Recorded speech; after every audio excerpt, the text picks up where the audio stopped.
રામકૃષ્ણ મા કાળીના સાચા ભક્ત હતા, છતાં તોતાગીરીએ તે રામકૃષ્ણને કહ્યું કે તું હજી અધૂરો છે, તું કાચો છે.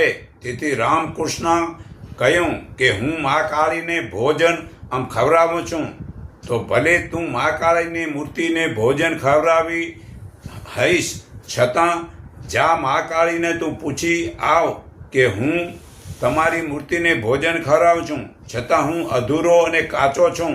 તો મા કાળી કહે, ખરેખર તું અધૂરો છે અને કાચો છે.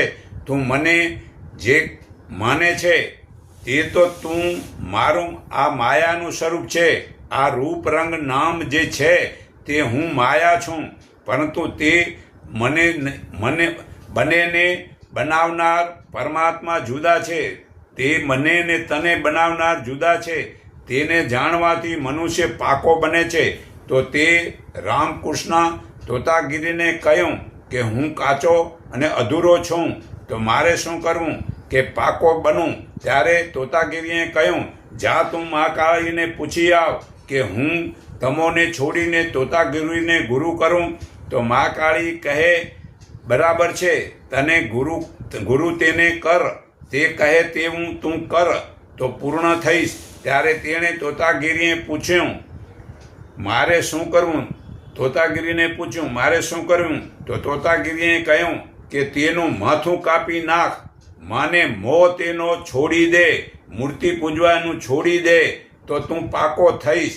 તે રામકૃષ્ણ જ્યારે તે મૂર્તિનો પૂછવાનું કહી અને એનો મોહ છોડી દીધો, તે તોતાગીરીએ આત્માજ્ઞાન આપ્યું.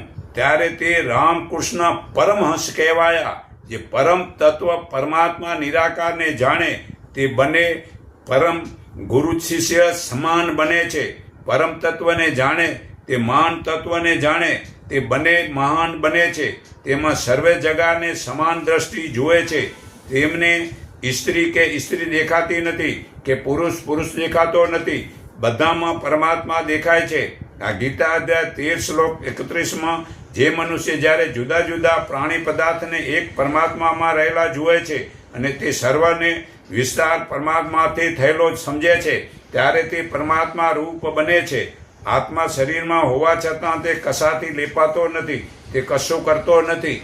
તો જ્યાં સુધી માણસ આ મૂર્તિનું પૂજન કરે છે ત્યાં સુધી અધૂરો છે, પણ જ્યારે તે પોતાના આત્માને જુએ અને પરમાત્માને જુએ ત્યાં પૂર્ણ થાય છે.